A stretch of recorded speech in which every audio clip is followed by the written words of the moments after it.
महानुभावहरु नमस्कार। म अहिले पाँचथर जिल्ला हिलियाङ गाउँपालिका 7 नम्बर वडा जसलाई समेवा भनेर पनि चिनिन्छ उक्त स्थानमा रहेको छु र यो समेवाको यो स्थानमा अहिले एकजना सफल व्यवसायी फणीन्द्र प्रसाद रिजालज्यूले नमुनाको रूपमा राम्रो ड्र्यागन फ्रुटको लागि उपयुक्त ठाउँ चयन गरेर यहाँ खेती गर्दै आउनु भएको छ। यो भन्दा अगाडि अलि मसिना बिरुवाहरू थिए, हाल आएर उत्पादन सुरु भइसकेको छ। यसरी बोटहरुमा लटरम्म फुलहरू फुलेका छन् र म उहाँ सफल कृषक फणीन्द्र रिजालज्यूसँगै म छोटो जानकारी लिन चाहन्छु।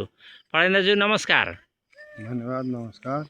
मलाई यसबारे तपाईले गरेको प्रयास, तपाईको प्रेरणा अनि तपाईले गर्नुभएका अनुभवहरू छोटो रूपमा बताइदिनु न म हार्दिक अनुरोध गर्दछु। म पहिला काठमाडौँमा काम व्यवसाय गरेर बसिराखेको थिएँ र हाल पनि त्यही पेसासँग आबद्ध छु। त्यहाँ चाहिँ मैले युट्युब र यो ड्र्यागन फ्रुट्स खेती गर्ने पहिलाका पूर्व मन्त्री लोकेन्द्र विष्टसँग सम्पर्कमा आउँदाखेरि कृषि व्यवसायमा जाँदा व्यावसायिक कृषि खेती गर्दाखेरि या फलफुल खेती गर्दाखेरि यो ड्र्यागन फ्रुट्स खेती गर्न उपयुक्त हुने रहेछ भन्ने कुरा उहाँले मलाई सम्पूर्ण कुरा बताउनु भएको थियो र मैले पनि 5 जस्तो ठाउँमा हाम्रै आफ्नै ठाउँमा आएर केही गर्दाखेरि सबैलाई प्रेरणा पनि हुन्छ, सबैले यो कुरो जानुन् पनि र व्यावसायिक खेतीतर्फ, व्यावसायिक कृषि खेतीतर्फ, फलफुल खेतीतर्फ मान्छे आबद्ध भयो भने आत्मनिर्भर हुने र आर्थिक सम्पन्नतातर्फ अगाडि बढ्न सक्छन् भन्ने अभिप्रायले मैले पनि यो पाँचथरको हिलियाङ गाउँपालिका वडा नम्बर 7 अन्तर्गत यो समेवा भन्ने ठाउँमा यो जग्गा खरिद गरेर यो ड्र्यागनको लागि उपयुक्त हावापानी मिल्ने किसिमको जग्गालाई छनौट गरेर यो खेती सुरु गरेको हुँ र मैले यो खेती 5 वर्ष भयो लगाउन सुरु गरेको। अहिले मसँग 5500 बिरुवा रोपिसकेको छु। त्यसमध्येमा 600 देखि 700 बिरुवा चाहिँ अहिले फल्दैछन्।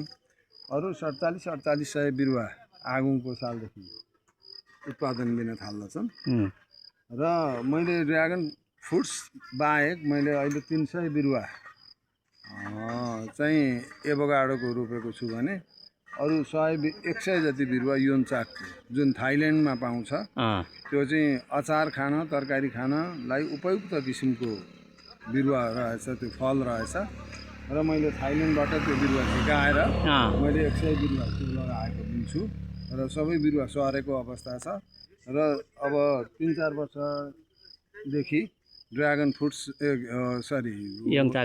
योन्चाक र एभोकाडोले उत्पादन दिन सुरु गर्छ र अहिले चाहिँ मैले ड्र्यागन फ्रुट्स चाहिँ उत्पादन गरेर बिक्री वितरण गरिराखेको छु र बजारमा यसको राम्रो मूल्य पनि छ र अहिले प्रति केजी हामीले होलसेलमै बेच्दाखेरि 350 रुपियाँले बेचिराखेको छौँ र बजारमा यसको मूल्य 400 देखि 450 को हाराहारीमा बिक्री भइराखेकै छ।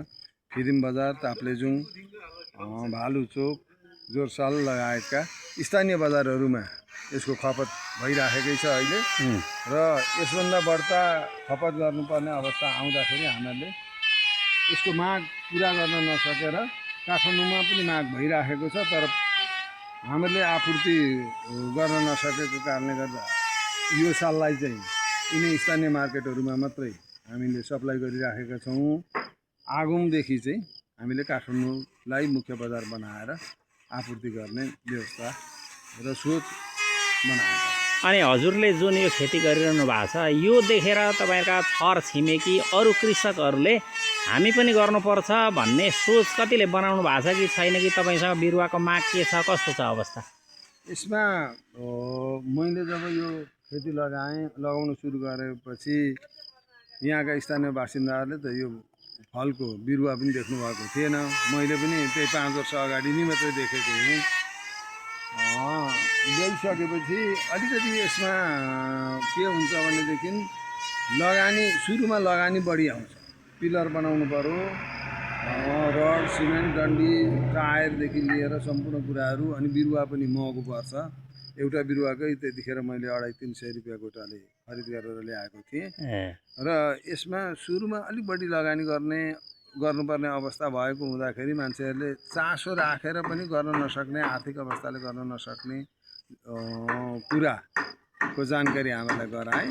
यसमा 1-2 जना व्यवसायीहरू चाहिँ कस्तो भनेदेखि आफ्नो आर्थिक क्षमता अनुसार गरौँ न त भनेर कसैले केरा खेती मात्रै गर्ने, जग्गा अब बाँझो रहेको जग्गालाई छोड्नुभन्दा बरु केरा ल्याएर रोपिदिउँ, त्यसबाट उत्पादन हुन्छ र आम्दानी पनि हुन्छ भनेर केरा खेती गरेको 1-2 जनाले देखियो।